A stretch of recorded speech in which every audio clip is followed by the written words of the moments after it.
Hello प्यारे बच्चों, आप कैसे हैं? और घर में रह करके आप बहुत ही खुश और प्रसन्न होंगे, लॉकडाउन का पालन कर रहे हैं। आइए, आज आपका संस्कृत हिंदी क्लासेस में स्वागत है। मैं Tilal, lecturer, GRB inter college Rath, Hamirpur, Uttar Pradesh से। प्यारे बच्चों, आज हम आपको हिंदी कक्षा 12 हिंदी में आपको खंड का काव्य भाग है, जिसे हम काव्यांजलि कहते हैं। और काव्यांजलि में आज आपको हम ये पाठ दो, जो कैकेयी का अनुताप है। जैसा कि आपने कल पढ़ा था, आपको याद होगा, जो हमारी कल की वीडियो थी, लेक्चर था, उसमें मैथिली शरण गुप्त जी को आपने अध्ययन किया। और मैथिली शरण गुप्त जी का जीवन परिचय, उनका साहित्यिक परिचय, उनकी रचनाएं और उनकी काव्यगत विशेषताओं का विधिवत आपने अध्ययन किया है। तो आज आप सुनेंगे कि मैथिली शरण गुप्त जी ने कितना आपके लिए उपयोगी और अनुकरणीय, आप समझ रहे ना, कितना लाभकारी आपके लिए जीवन में, आपके नैतिक मूल्यों की स्थापना करने के लिए, आपके अंदर प्रेम, श्रद्धा और भाई के प्रति कैसा प्रेम होना चाहिए, माता पिता के साथ कैसा संबंध होना चाहिए। और आज देखिए, इस चीज का बहुत विशद वर्णन किया गया, बहुत ही अनुकरणीय, बहुत अच्छा पाठ है, बहुत आनंद और खुशी के साथ इसको आपको पढ़ना है। और ये काव्य है, तो काव्य की तरह इसको मतलब गुनगुनाते हुए मतमस्त होकर के पढ़ना है, निराश बिल्कुल नहीं होना है। आइए शुरू करते हैं प्यारे बच्चों। इसमें एक से लेकर के 6 भाग बनाए गए हैं। तो पहले भाग में आपने जान लिया कि मैथिली शरण गुप्त जी का जो जीवन परिचय, उनका साहित्यिक परिचय और उनका काव्यगत विशेषताएं। दूसरा पाठ आज आपको पढ़ेंगे, दूसरा भाग है। और इस दूसरे भाग में कैकेयी का अनुताप प्रकरण क्या है, कैकेयी का अनुताप, इस पर आपको अध्ययन करना है। और अनुताप आप समझ गए हो कि अनुताप क्या होता है। आइए आप देखते हैं इसे। जैसा कि ये कैकेयी का अनुताप माने होता है पश्चाताप। अर्थात कैकेयी कौन है, इसके बारे में आपको पूर्व ज्ञान है, पता है कि ये रामायण महाकाव्य से लिया गया, ये साकेत नंबर एक महाकाव्य है। और इस महाकाव्य में जो रामायण महाकाव्य है, उस रामायण महाकाव्य से ही लिया गया है। रामायण की ही कथा और कहानी जो उसमें वर्णित है, उसी का है कि कैकेयी महाराजा दशरथ की रानियों में से कैकेयी भी थी। और कैकेयी ने रामचंद्र जी के लिए 14 वर्ष का वनवास मांगा था और भरत के लिए राजगद्दी मांगी थी। क्यों मांगी थी और उसका परिणाम क्या हुआ, कितना बड़ा त्याग करना पड़ा है कैकेयी को, उसका पश्चाताप आज यहाँ पर मैथिली शरण गुप्त जी ने वर्णित किया है। तो प्रस्तुत जो काव्य पंक्तियां हैं, इन काव्य पंक्तियों में मैथिली राष्ट्रीय कवि मैथिली शरण गुप्त जी द्वारा एक विरचित साकेत एक महाकाव्य है, उससे लिया गया है। इसमें वीर क्षेत्राणी के रूप में कैकेयी को दिखाया गया है। एक तरफ तो मैथिली शरण गुप्त जी ने कैकेयी को सिंघनी कहा है, और दूसरी तरफ क्या कह दिया है, गोमुखी गंगा के समान बहुत ही पवित्र हैं। कैकेयी भरत के साथ राम को लौटाने के लिए वन में गई हैं। बताइए, रामायण महाकाव्य में आपको बताया गया कि रामचंद्र जी के लिए कैकेयी ने 14 वर्ष का वनवास मांगा है। और यहाँ पर रामचंद्र को मनाने के लिए कैकेयी भी गई हैं, उनको लिवाने के लिए कि बेटा भरत की आप बहुत प्रिय हैं, तो मेरे लिए आप दुगने प्रिय हैं। इस बात का इसमें बहुत अच्छा सुंदर मार्मिक चित्रण किया गया है, और हम सबके लिए अनुकरणीय है कि भाई का भाई के साथ कैसा संबंध होना चाहिए। वो अनेक प्रकार से श्री राम को वन से अयोध्या वापस ले चलने का प्रयास करती हैं। और कैसा प्रयास करती हैं, आइए ये आपको कुछ सवैया छंदों में वर्णित किया गया है। शुरू करते हैं पाठ। ये देखिए आपका पाठ कैसा है, ये इसको आप बहुत मन लगा करके पढ़ेंगे।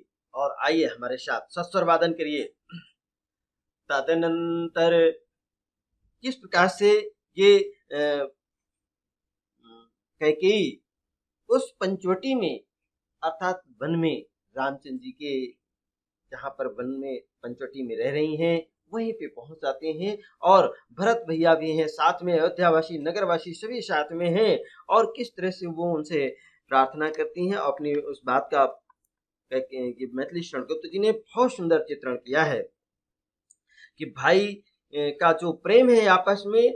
भरत श्री राम से जो भेंट करने के लिए पंचवटी के स्थित आश्रम में जब पहुंचते हैं, तो रात्रि का कैसा सुंदर दृश्य है और कैसे सभा कुटिया के सामने, उनकी ओटस के सामने बैठी हुई है और पूरे श्री राम ने भरत से क्या पूछा, इस बात का ये बहुत भावपूर्ण चित्रण यहाँ पर प्रस्तुतिकरण किया गया है। बहुत ही मार्मिक चित्रण है। और देखिए, आप इससे मिलिए, हमारे साथ जुड़िए। तदनंतर बैठी सभा उटज के आगे, नीले वितान के तले दीप बहु जागे। टकटकी लगाए नयन शुरों के थे वे, परिणामोत्सुक उन भयातुरों के थे वे। उत्फुल्ल करौंदे कुंज वायु रह रह कर, करती थी सबको पुलक पूर्ण मह मह कर। वह चंद्रलोक था कहाँ चांदनी वैसी, प्रभु बोले गिरा गंभीर नीर निधि जैसी। प्रभु बोले गिरा गंभीर नीर निधि जैसी। प्यारे बच्चों, इसमें बहुत ही सुंदर मार्मिक चित्रण यहाँ पर है कि सभा ये रामचंद्र जी जब वन में लक्ष्मण, सीता जी और ये कुटिया बना करके पंचवटी में रह रहे हैं, उस समय भरत भैया अपने बड़े भाई राम को मनाने के लिए अपनी साथ में माता कैकेयी भी हैं और अयोध्या वासी हैं और रानियां भी हैं, उनकी अन्य माताएं भी हैं साथ में, और पुरवासी नगरवासी सभी वहां पर मौजूद हैं। सभी उनकी कुटिया के सामने बैठे हैं। रात्रि का समय है, रात्रि का समय है। तो किस तरीके से भरत भैया से और ये बात करते हैं, इसको आप बहुत सुंदर यहाँ पर देखिए। तदनंतर, उसके पश्चात बैठी है, क्या बैठी है, सभा बैठी है। कहाँ बैठी है? उटज के आगे, अर्थात कुटिया के सामने। आगे माने सामने, कुटी उटज माने होता है कुटिया, अर्थात पर्णकुटी के सामने बैठी है। और कैसा दृश्य, नीले वितान के तले, बहुत आकाश निर्मल है, नीला नीला आकाश है। उस आकाश के नीचे दीप बहु जागे, अर्थात वहां पर दीपक जलाए हैं, कुछ रोशनी है। टकटकी लगाए नयन सुरों के थे वे, अर्थात सभी वहां पर ये जानने के लिए और ये देखने के लिए वहां पर बैठे थे कि क्या होने वाला है। टकटकी लगाने का होता है बिना पलक झपके, वो ये देखना चाहते थे सुरों के वे, अर्थात वहां पर देवतागण भी मौजूद थे कि क्या होने वाला है। परिणामोत्सुक, अर्थात अब क्या परिणाम निकालने वाला है। उन भयातुरों के थे वे, भय व्याप्त था कि माता कैकेयी क्या कहेंगी, भैया राम क्या कहेंगे, लक्ष्मण जी क्या कहेंगे, और उसी के साथ में भाई, छोटे भाई ये भरत भैया क्या कहेंगे। वो तो फुल उसी समय उस सुंदर दृश्य का वर्णन करते हुए मैथिली शरण गुप्त जी कहते हैं, वो तो फुल माने खिलते हैं। क्या खिलते हैं? करौंदे, ये करौंदा के पेड़ भी वहां थे और उनकी कलियां जब खिलती हैं तो उससे सुगंधित वायु निकलती है और वो सुगंधित वायु संपूर्ण वातावरण को महकाती हैं, अर्थात सुगंध फैला देती हैं। करती थी सबको पुलक पूर्ण मह कर। कितना सुंदर मार्मिक चित्रण है कि उससे निकलने वाली सुगंधित वायु पूरे वातावरण को महक से भर देता है। और जब वो सुगंध हमारे संपर्क में आती थी उस अयोध्यावासी, नगरवासी, प्रवासियों के बीच में, तो उससे पूरा बैठक जो वहां पर थी, वो सभा थी, सभी उसकी सुगंध से परिपूर्ण थे। कैसा रात्रि का वर्णन करते हुए मैथिली शरण गुप्त जी कहते हैं, वो चंद्रलोक था। कैसा, क्या था? चंद्रलोक, अर्थात उसमें चांदनी बिछी हुई थी। और प्रभु बोले, कहाँ चांदनी वैसी, इतना सुंदर चांदनी का दृश्य था कि मानो उस नीले वितान के नीचे, नीले टेंट के नीचे उन्होंने चंद्रलोक का, अर्थात तो पूरा चांदनी से भरा हुआ था, पूरा प्रकाश ही सफेद चांदनी बिछी हुई थी। और इतनी सुंदर चांदनी थी रात्रि की, ऐसी चांदनी कहाँ देखने को मिलती है।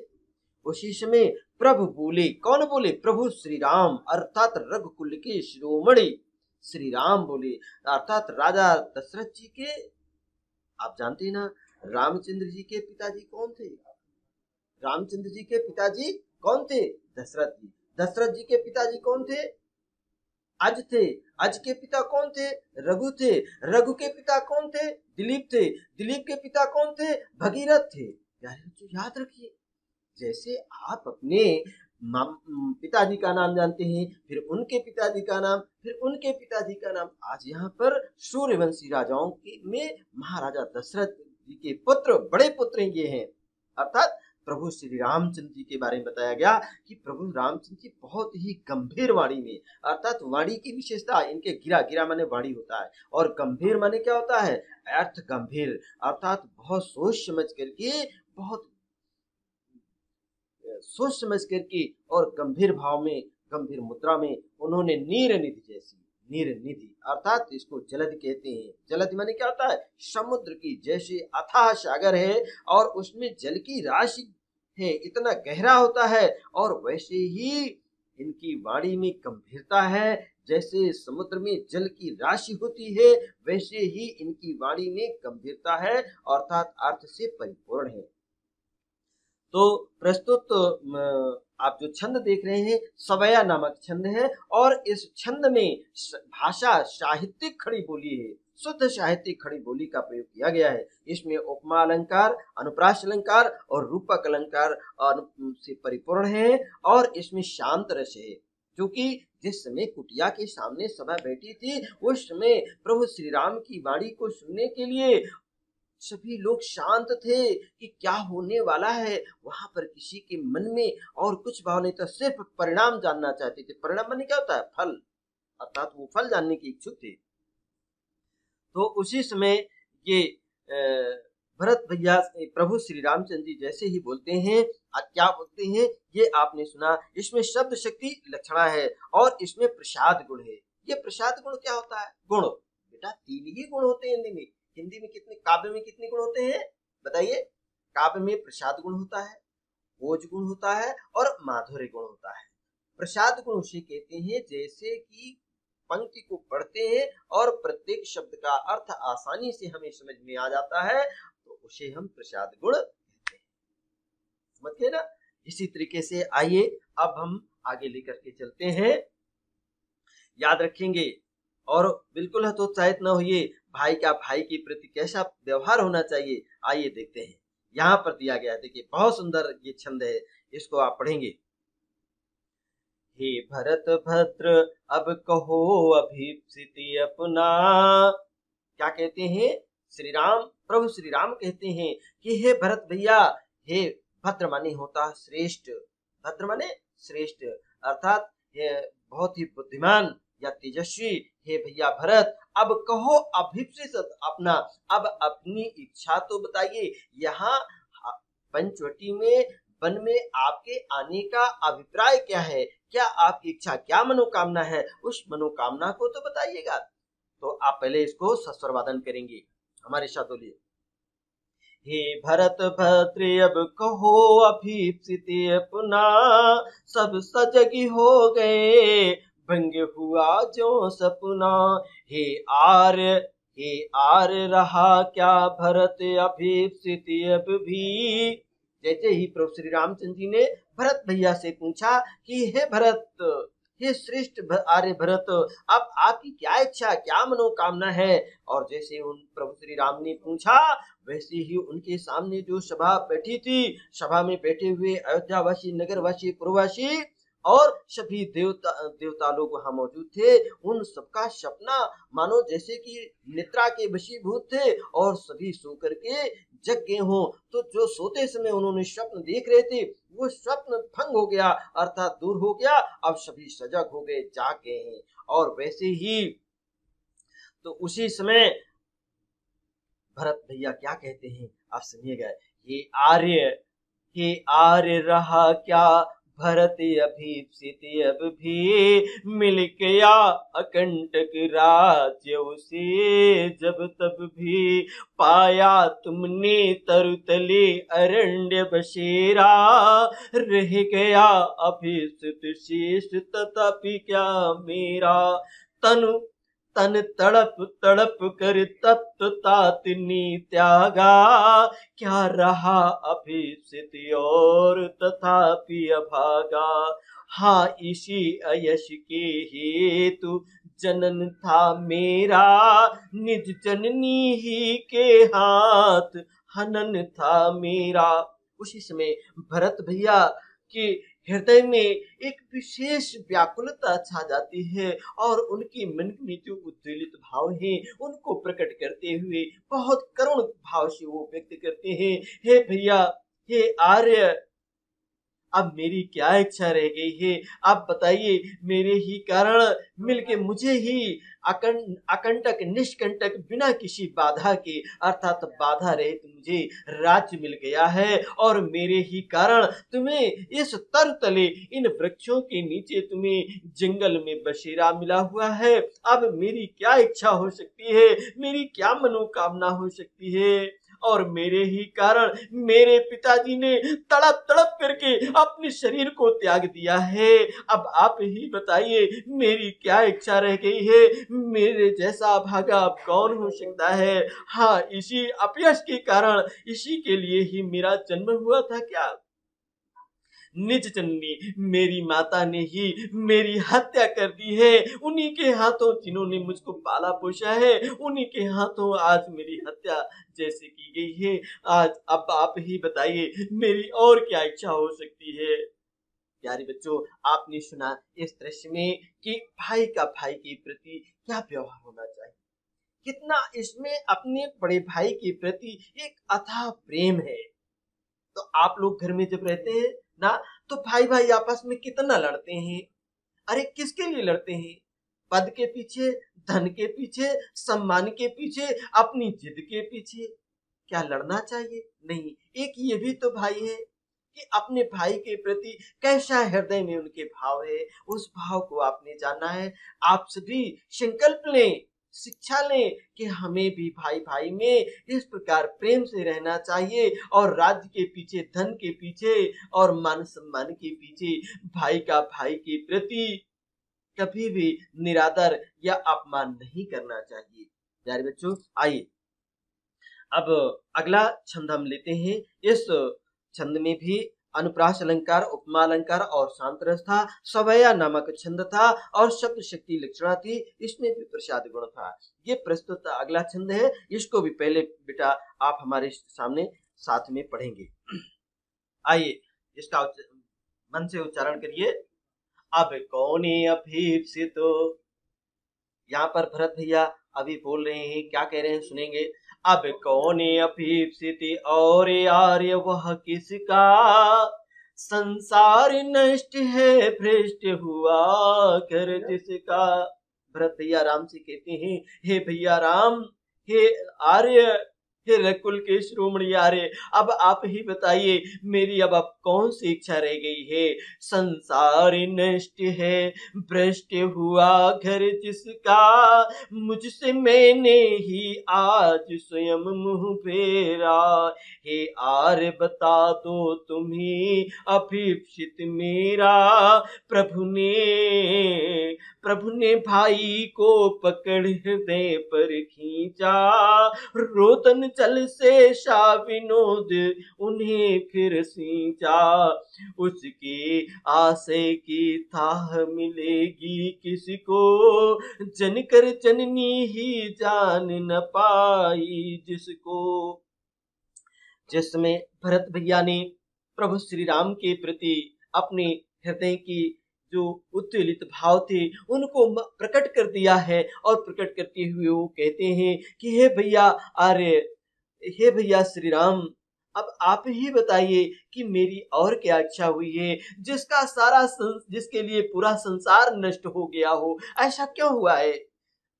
संस्कृत में प्यारे बच्चों एक वाक्य कहा गया है, क्या है, प्रिय नाशे अरण्यो भवति। जिसके प्रिय का नाश होता है, जिसके प्रेमी का नाश हो जाता है, उसके लिए सारा संसार जंगल के समान प्रतीत होता है। उसके लिए क्या घर होता है, क्या संसार की अन्य वस्तुएं होती हैं, सभी तुच्छ नजर आती हैं। आज भाई उनका बिछड़ा हुआ है, एक भाई, बड़ा भाई घर से बाहर निवास कर रहा है, उनके अंदर क्या भाव प्रकट हुआ है वो स्पष्ट करते हैं। भैया भरत कहते हैं कि भैया जिसके लिए, जिसका सारा संसार नष्ट हो गया है, भ्रष्ट हुआ घर जिसका, जिसके कारण सारा घर बर्बाद हो गया है, मुझसे मैंने ही आज स्वयं मुंह मोड़ा, अर्थात मुझे अपने आत्मा में अपने आप से स्वयं से ग्लानि हो रही है, मुझे स्वयं से ये पीड़ा हो रही है। हे आर्य, हे भैया श्री राम, अब तुम्हें बता दो मेरी क्या इच्छा हो सकती है। उसी समय इस भाई के रुदन को सुन करके बड़े भैया श्री राम ने अपने छोटे भाई भरत को क्या करते हैं आप देखिएगा, प्रभु श्री राम ने भाई को पकड़ करके अपने बाहों में भर करके अपने हृदय से चिपका लेते हैं और आंखों से आंसू बहाते हुए वो उनको सिंचित करते हैं, जल की वर्षा उन पर करते हैं। और उसी समय बोलते क्या है कि उनकी आशय की, अर्थात प्रभु श्री रामचंद्र जी कहते हैं उसके आशय की था मिलेगी किसको, अर्थात भरत भैया के मन में क्या था, उनके जो मन के जो भाव थे उसकी गंभीरता को कोई नहीं जान सकता। जिस माता ने उनको जन्म दिया है, जिसने उनका पालन पोषण किया है और जिन्होंने उनके हर कमियों को अच्छाइयों को देखा है, उनके शरीर को पाला पोषा, उसको जब वो माता ने इनके भाव को नहीं समझ पाई, इनके व्यवहार को नहीं समझ पाई, इनके स्वभाव से नहीं समझ हो पाई है, तो उनकी गहराई को, उनकी भावनाओं को दूसरा कौन जान सकता है। प्यारे बच्चों, इसमें भी शैली आप देखिएगा, इसमें भी भाषा साहित्य खड़ी बोली है और शैली प्रबंध है, उपमा अलंकार, अनुप्रास अलंकार इसमें है, शांत रस है। कैसा रस है? शांत रस। अब ये शांत रस क्या होता है आप बताइएगा हमें। शांत रस का स्थायी भाव क्या होता है? कोई भी छात्र बोले। शांत रस का स्थायी भाव, ये शांत रस का स्थायी भाव। प्यारे बच्चों, यही तो रसों को भी पढ़िए। आइए, प्रस्तुत काव्य में ये सवया नामक छंद है और इसमें शांत रस है, शब्द शक्ति लक्षणा है, गुण इसमें प्रसाद है। निश्चित है ये शांत रस का स्थायी भाई। सभी बच्चे अपने रसों को देखिएगा, रसों के लक्षणों को पहचानिएगा और आगे इसको तैयारी करके आइएगा और ढूंढिएगा, इसमें मिलेंगे आपको, परिभाषा भी मिलेगी। प्यारे बच्चों, आइए अब अगला छंद लेकर के चलते हैं और इससे आपको ये शिक्षा मिलनी चाहिए कि भाई का भाई के प्रति कैसा व्यवहार होना चाहिए। देखिए, माता कैकेयी को मौका मिल गया इसी समय और माता कैकेयी जी क्या कहती हैं। जिस समय प्रभु श्री राम ने भरत भैया को हृदय से लपेट करके और ये कहते हैं कि माता, जिस माँ ने इनको जन्म दिया है, वो माँ ने इनको जिसने पाला पोषा है, वो माँ इनके हृदय के भावों को, इनके स्वभाव को नहीं जान पाई है, तो संसार के अन्य लोग कैसे इनके भावों की, इनके हृदय की गंभीरता को कैसे समझ सकते हैं, इनके मन की बात को कैसे जान सकते हैं। आइए, वैसे ही माता कैकेयी को तुरंत ही मौका मिला और माता कैकेयी क्या बोलती हैं, आइए उसको जानते हैं।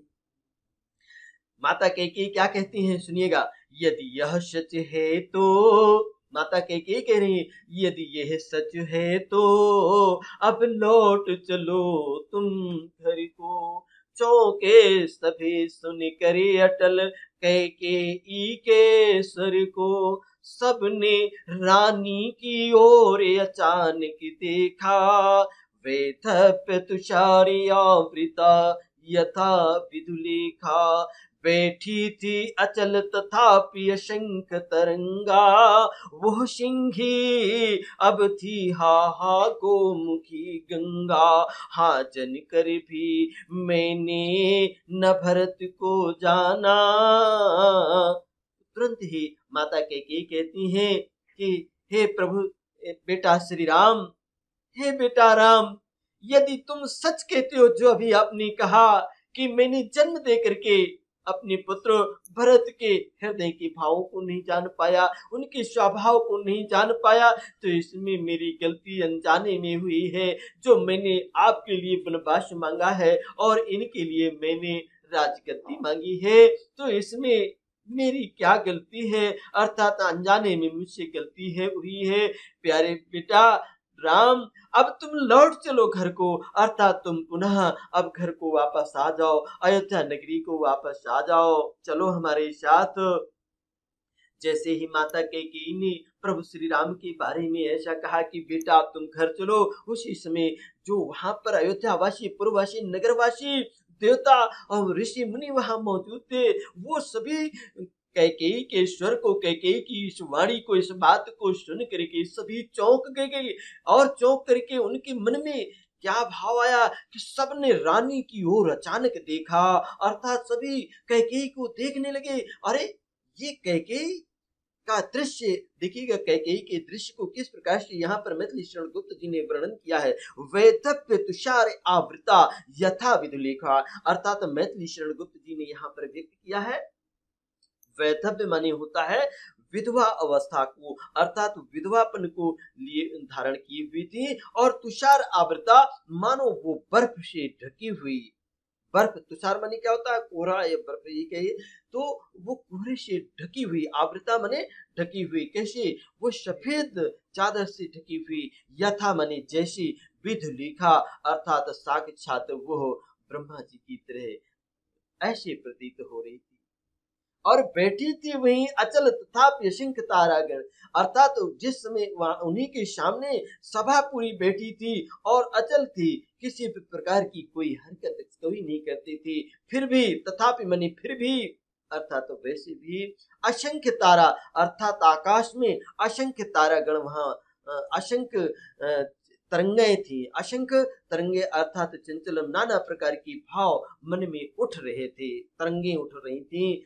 वो सिंघी, अर्थात एक तरफ देखिएगा मैथिली शरण गुप्त जी ने कैकेयी को कैसे यहाँ चित्रित किया है कि एक तरफ तो सिंघी कहा है, अर्थात वो सिंघी कैसी? जो सिंघी किस प्रकार से सिंह की तरीके, अर्थात वो आक्रमण कर रही है, कितनी तेजस्वी पराक्रमशाली थी, कितना कठोर निर्णय लेने वाली वो थी, जिन्होंने अपने पुत्र के लिए राजगद्दी मांगी और बेटे के ये भरत राम के लिए उन्होंने 14 वर्ष का वनवास मांगा। और जिसके कारण बताइए अपने सौभाग्य सूचक अर्थात पति को भी न्यौछावर कर दिया है, वो सिंगनी की तरीके। और हाहा गोमुखी गंगा, आज वो तरण तारणी, वो गंगा की समान, अर्थात मुखी जो से गोमुखी, गोमुखी उसे कहते हैं प्यारे बच्चों, जिस हिमालय पर्वत से जहां से गंगा जी निकलती है तो उस स्थान को गोमुखी कहा गया है। अर्थात जिस तरह से तरण तारणी सबको पवित्र करने वाली वो सुंदर गंगा नदी निकलती है, आज वैसे ही गंगा की धारा पवित्र करने वाले उनके पवित्र शब्द के रूप में ये उनके मुख से निकल रहे हैं। हाँ जनकर के क्या कहती हैं माता कैकेयी? हाँ जनकर के भी, हाँ जनकर भी मैंने भरत को न जाना।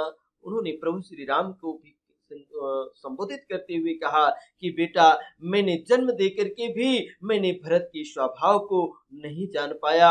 और इसमें मेरी क्या है स्थिति है? तो इसमें आपने देखा कि राम ने कैकेयी को संबोधित करते हुए क्या कहा, और भरत ने जननी होते हुए भी, अर्थात भरत की माता होते हुए भी वे उन्हें नहीं समझ पाई हैं।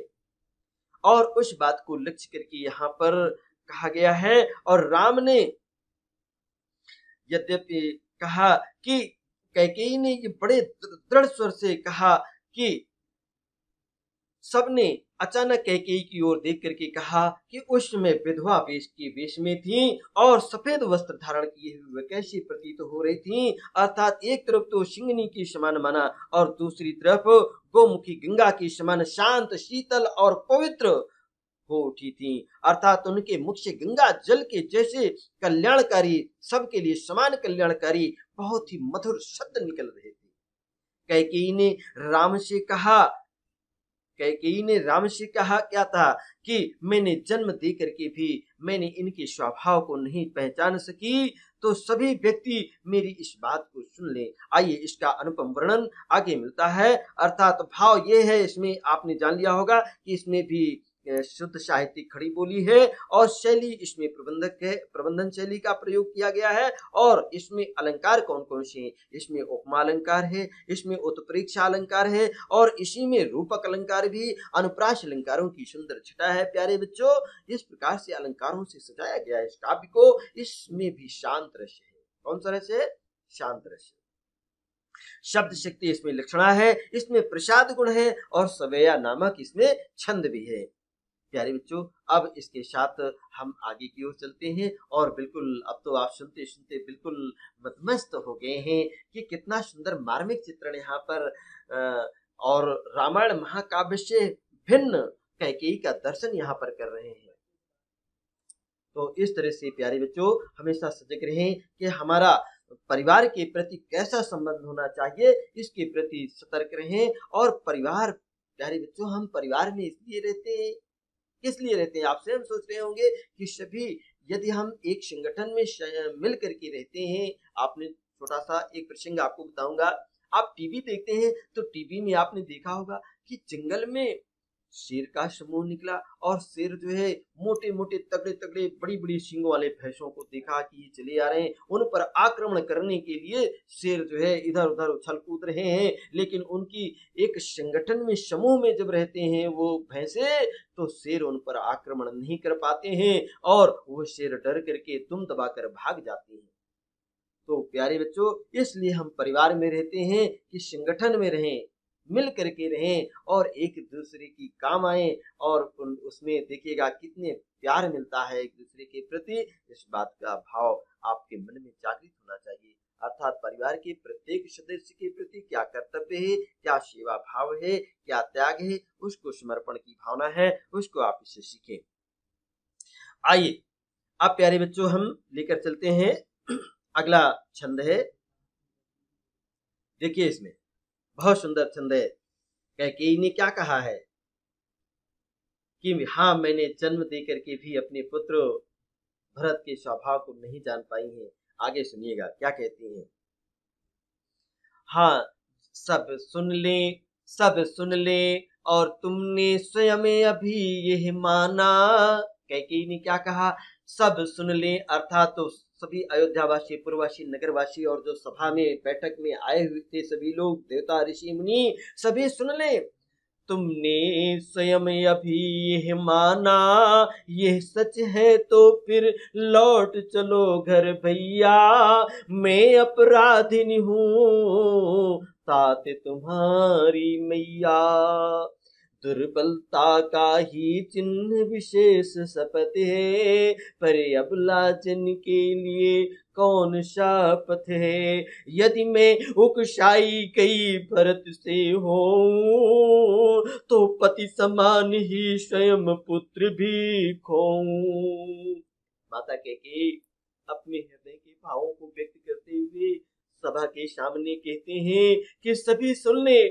अभी हे भैया राम, तुमने अभी क्या कहा था कि जो आपने कहा था यदि यह सच है तो हे प्यारे प्रिय भैया राम, अब तुम अपने घर को वापस लौट चलो। अब मैं तुम्हारी माता के समान, तुम्हारी माँ अपराधीन हूँ, मुझे क्षमा करना। मैं बहुत बढ़िया मैंने अपराध किया है जो तुम्हारे लिए जंगल में बसेरा मांगा है।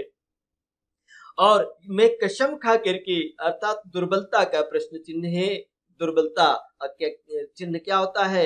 कमजोरी। अर्थात जो व्यक्ति कसम खाता है तो वो उसकी कमजोरी समझ में आती है। लेकिन मैं अबला जन हूँ, अर्थात अबला कहा गया है स्त्री जन के लिए। मैं स्त्री जाति की हूँ, अर्थात स्त्री होने के नाते अब मेरे पास और कोई रास्ता नहीं बचा है। इसलिए मैं कसम खा करके कहती हूँ कि यदि मैं उकसाई गई हूँ, भरत के द्वारा प्रेरित की गई हूँ, उसमें भरत के द्वारा मेरा कोई भरत का दोष नहीं है। अर्थात भरत के द्वारा कोई मुझे प्रोत्साहन नहीं दिया गया, ना उनकी कोई ख्याति। और वो कसम खा करके कहती हैं यदि मैं भरत के द्वारा उकसाई गई हूँ, भरत के द्वारा प्रेरित की गई हूँ, तो जिस तरह से मैंने अपने पति को खो दिया है, उसी तरह से आज मैं इस पुत्र को भी खो दूं। अर्थात पुत्र भी उसी तरह से मर जाए जैसे मेरे पति ने तुम्हारे बिना तड़प तड़प करके अपने शरीर का परित्याग कर दिया है। जानते हैं प्यारे बच्चों, जब रामचंद्र जी वन में आ गए थे तो राजा दशरथ जी अपने पुत्र के वियोग में किस प्रकार से 6 बार उन्होंने राम का नाम लिया था, आपने सुना होगा। रामचरितमानस में भी तुलसीदास जी ने लिखा है, क्या लिखा है? राम राम कही राम कही, राम राम कही राम, अस कही तनु परिहर गिरहो, राहु गयहु सुरधाम। प्यारे बच्चों, उन्होंने 6 बार राम का नाम लिया था। राम राम कही राम, राम राम कही राम, अर्थात 6 बार नाम लिया। क्यों 6 बार लिखा? प्यारे बच्चों, जब कोई व्यक्ति ये सनातन धर्म के अनुसार किसी की मृत्यु हो जाती है तो उनका 6 क्रियाकलाप किया जाता है, अर्थात जो मृत्यु के पश्चात जो उनकी 13वीं और बरखी और ये सब की जाती है, तो ये 6 क्रियाकलाप होते हैं। इसलिए उन्होंने जाना कि मेरा बड़ा पुत्र राम और बाहर है, वन में चले गए हैं, साथ में छोटा पुत्र भी चला गया। चूंकि पिता का अंतिम संस्कार या तो बड़ा पुत्र करता है या तो छोटा पुत्र करता है, इसलिए अब मेरा अंतिम संस्कार करने वाला कोई नहीं रहा। शत्रुघ्न जी ननिहाल में है, भरत भी ननिहाल में है, इसलिए उन्होंने राम का 6 बार प्रेम नाम लेकर के अपने शरीर का परित्याग कर दिया, अर्थात स्वर्ग लोक को चले गए थे। प्यारे बच्चों, आइए अब हम इस काव्य से जुड़ते हैं और माता कैकेयी क्या कहती हैं कि मैं अपराधीन हूँ, हे तात माने बेटा, और ये तुम्हारी मैया है और दुर्बलता है, अर्थात कमजोरी है कि कसम खाना मेरी बहुत बड़ी कमजोरी है, लेकिन मैं अबला जन हूँ, स्त्री जन हूँ, मेरे पास और कोई रास्ता नहीं है। और कहती है कसम खा करके कि मैं कसम खा करके कहती हूँ कि मैं भरत के द्वारा उकसाई नहीं की, भरत के द्वारा प्रेरित नहीं की गई हूँ। अगर भरत के द्वारा प्रेरित की गई हूँ तो मैं पति के समान अपने पुत्र को भी खो दूं, अर्थात जिस प्रकार से पति तड़प तड़प कर मर गए हैं, उसी तरह ये मेरा पुत्र भी मुझसे बिछुड़ जाए। प्यारे बच्चों, इसमें भी करुण रस है। कौन सा रस है? इसमें भी प्यारे बच्चों शांत रस, साहित्यिक खड़ी बोली भाषा और शैली प्रबंध है।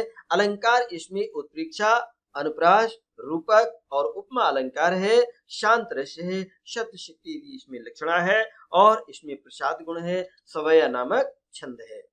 और इसको तैयार करके रहना है कि इसमें कौन सा रस है, कौन सा छंद है। और विशेष रूप से प्यारे बच्चों ध्यान देना कि अपराधीन माने क्या होता है? जो अपराध करता है अपराधी। और ये शपथ माने कसम खाना। ये विशेष चिन्ह क्या है कि अर्थात ये शपथ जो ना कसम खाने वाला जो व्यक्ति कसम खाता है, वो अपनी कमजोरी को अर्थात अपने को कमजोर मान करके वो शपथ लेता है, अर्थात कसम खाता है। अबला जन कहा गया है, स्त्री, ललना, कलत्री, भार्या, तारा, ये स्त्री के पर्यायवाची शब्द होते हैं। तो प्यारे बच्चों, इसमें भी देखिएगा ये हो और खो, इस प्रकार से आपने देखा मैया और भैया, ये अंत्या अनुप्रास अलंकार की सुंदर उदाहरण द्रष्टव्य हैं। जैसे शपथ और पथ, इसमें भी आपने देखा अनुप्रास अलंकार की सुंदर छटा है। तो प्यारे बच्चों, अब इसके साथ हम आगे चले और सुनने में तो आपको बड़ा मजा आ रहा होगा। तो प्यारे बच्चों, इसका आनंद लीजिएगा। आइए अगला हम छंद लेते हैं। उसी समय माता कैकेयी क्या कहती हैं, अब उसको भी आपको ध्यान से सुनना है। कैकेयी के पश्चाताप का सुंदर चित्रण इन पंक्तियों में दिया गया है। और कैसे ठहरो, कैकेयी क्या कहती, ठहरो मत रोको मुझे, कहूं सो सुन लो। कैकेयी कहती, ठहरो मत रोको मुझे, कहूं सो सुन लो, पाओ यदि उसमें सार उसे सब चुन लो। करके पहाड़ सा पाप मौन रह जाऊं, और राई भर भी अनुताप न करने पाऊं। थी सचत नक्षत्र, थी सा नक्षत्र शशि निशा, ओश टपकाती और रोती थी नीरव सभा, हृदय थपकाती, उल्कासी रानी दिशा दीप्ति करती थी। सब में भय विस्मय और खेद भरती थी। प्यारे बच्चों, माता कैकेयी के मन में जो भाव है, उनको किस प्रकार से यहाँ पर मैथिली शरण गुप्त जी ने अपनी वाणी दी है, क्या कहती हैं आप सुनिए। ठहरो, माता कैकेयी क्या कहती हैं, सभा में वहां पर जब वो कसम खाने लगे कि जिस तरीके से मेरा पति तड़प तड़प कर मर गया है, उसी तरह से मेरा ये पुत्र भी तड़प तड़प कर मर जाए।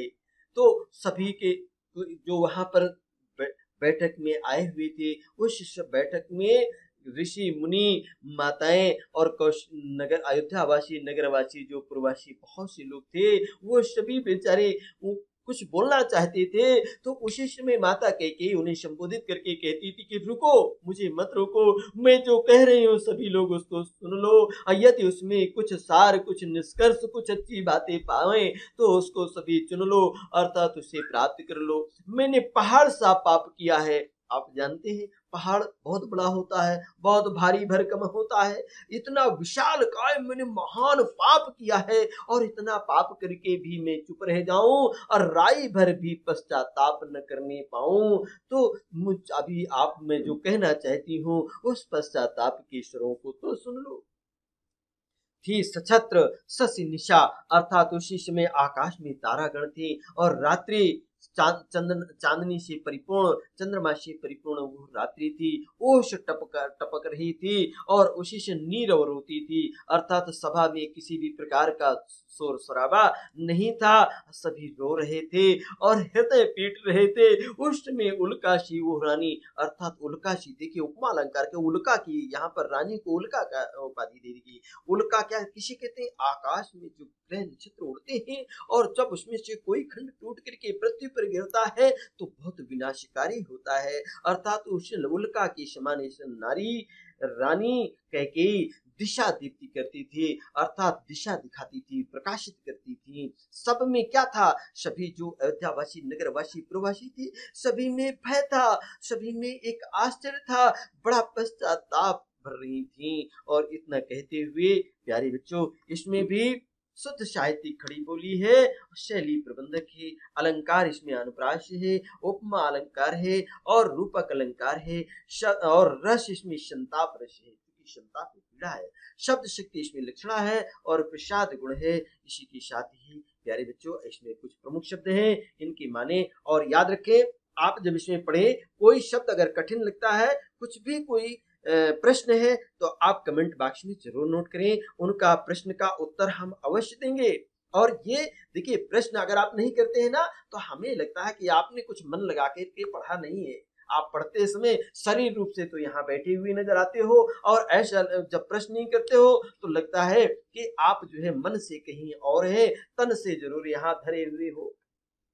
प्यारे बच्चों मन लगा करके पढ़िए। चलिए आगे लेकर के चलते हैं। अगला पाठ है, देखिए, क्या कर सकती थी माता कैकेयी अपने हृदय को, भावों को व्यक्त करते हुए वो बात को व्यक्त कर रहे हैं। क्या कर सकती थी मरी मंथरा दासी, मेरा ही मन रह सका न निज विश्वासी, ये जल पंजरगत अब अरे अधीर अभागे, वे ज्वलित भाव ही थे जो स्वयं तुझी में जागे, पर था क्या केवल ज्वलित भाव ही मन में, क्या शेष बचा था कुछ न और इस मन में। माता कैकेयी क्या कहती हैं कि क्या इस शरीर के अंदर ये क्या कर सकती थी मरी मंत्रा दासी, अरे मेरे घर में जो मेरी दासी अर्थात सेविका मंत्रा नाम की दासी थी, कुबड़ी जिसे कहते हैं ना, तो मंत्रा दासी मरी मराई थी, उसके मन में क्या ऐसे भाव, अर्थात वो कुछ भी नहीं कर सकती थी, मेरे खुद के मन में ये ऐसे भाव जागृत हुए जो निज के लिए, अपनों के लिए ऐसे भाव जागृत हुए। ये जल पंजरगत अर्थात इस शरीर के अंदर जो ये प्राण हैं, अब अरे अधीर अभागे, इसमें धैर्य नहीं था। ये कितने अभागे हैं, अपने आप को पश्चाताप करते हुए उन प्राणों की ओर संबोधित करते हुए माता कैकेयी कहती हैं कि वो अभागेश्वर, क्या ज्वलित भाव जो सारे संसार को जला करके नष्ट कर देने वाले हैं, जितने अपना हमारा खुद का और हमारे घर परिवार का सभी को जला करके खाक कर दिया, ऐसे ज्वलित भाव, वे अंगार पूर्ण भाव क्या मेरे ही अंदर जागे। और फिर कहती हैं क्या, सुनिएगा, बहुत ही मार्मिक चित्रण है, पर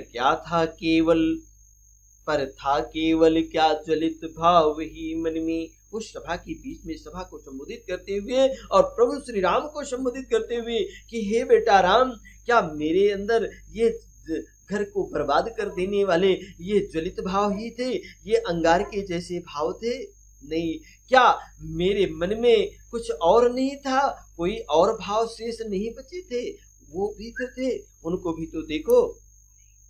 प्यारे बच्चों, इनकी ओर भी संबोधित करते हुए माता कैकेयी ने जैसे कहा, तो इसमें जैसे अधीर, अधीर किसे कहते हैं, ये एक शब्द है और इसका एक वाक्य लिखिए। अभागा किसे कहते हैं, इस अभागे शब्द की भी आप इसका एक वाक्य बनाइएगा। अभागा किसे कहते हैं, इसको सोच करके इन अर्थों को बताइएगा। ये पंजरगत, ये पद मैत्री है। यहाँ पर आप क्या बताएंगे, पद मैत्री है। प्यारे बच्चों, ज्वलित भाव किसे कहते हैं, इसको भी अपने मन से लिख करके लाइएगा और कुछ स्वयं से भी करना सीखिए। जब नहीं आएगा तो हम तो है ना, कमेंट बॉक्स में आप लिखिए, उसका अर्थ भी हम बताएंगे, आपके पूछे गए प्रश्नों का समाधान भी करेंगे। तो प्यारे बच्चों, अब आप देखिएगा इसके अंदर उपमा अलंकार, अनुप्रास अलंकार, रूपक अलंकार और भाषा, इसमें साहित्यिक खड़ी बोली है और पुनरुक्ति अलंकार भी है, आप इसमें भी कहीं देखेंगे। और प्यारे बच्चों, रस इसमें आवेग भी है, उल्लास भी है, शब्द शक्ति लक्षणा है और ओज गुण है। कैसा गुण है, ओज गुण। आप देखेंगे। आइए अब आप चलते हैं, अगला छंद लेते हैं। देखिए बहुत अच्छा सुंदर सा शब्द है यह। कुछ मूल्य, माता कैकेयी क्या कहती हैं, और उसको माता कैकेयी के पश्चाताप भरे कथन को सुन करके राम उसका खंडन करते हैं और वहां पर बैठी हुई वो सभी क्या पश्चाताप करते हुए अपने भावों को व्यक्त करती हैं। उन भावों को आप समझिए पहले। कुछ मूल्य नहीं वात्सल्य मात्र, कुछ मूल्य नहीं वात्सल्य मात्र क्या तेरा, पर आज अनन्य सा हुआ वत्स भी मेरा। थूके मुझ पर त्रैलोक्य भले ही थूके, जो कोई जो कह सके कहे क्यों चूके। छीने न मातृपद किंतु भरत का मुझसे, हे राम दुहाई करूं और क्या तुझसे, हे राम दुहाई करूं और क्या तुझसे।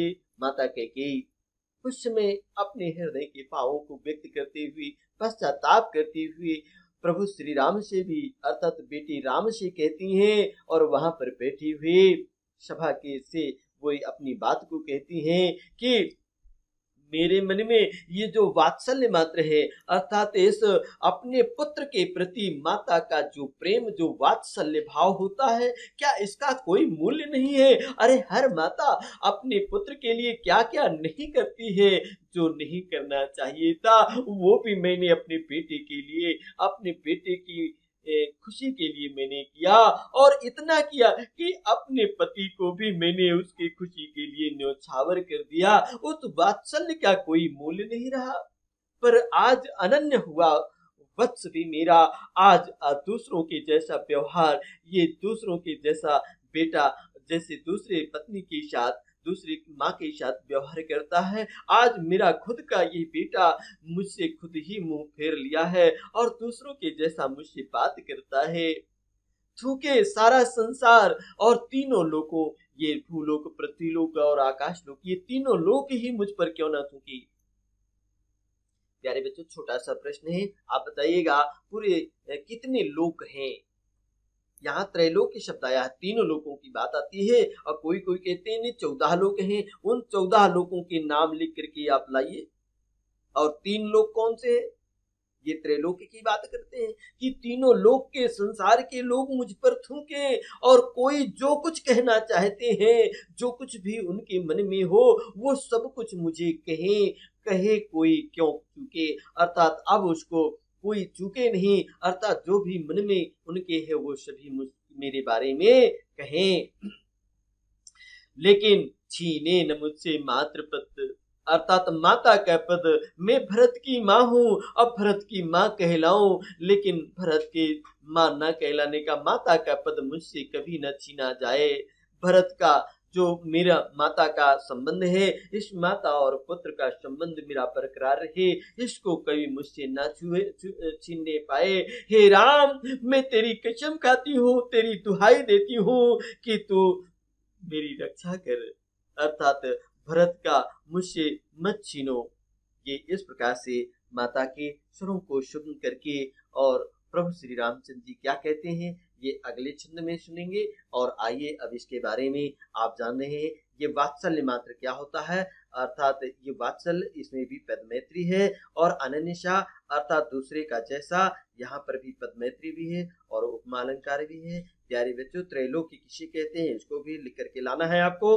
14 लोक कौन से होते हैं उन 14 लोकों के नाम लिख करके लाइए और इसकी स्वयं से व्याख्या भी तो करिए कि थूके, हाँ, तीनों लोक भले थूके मुझ पर त्रैलोक्य भले ही थूके, इसका क्या आशय होता है अपने मन से लिख करके लाइए।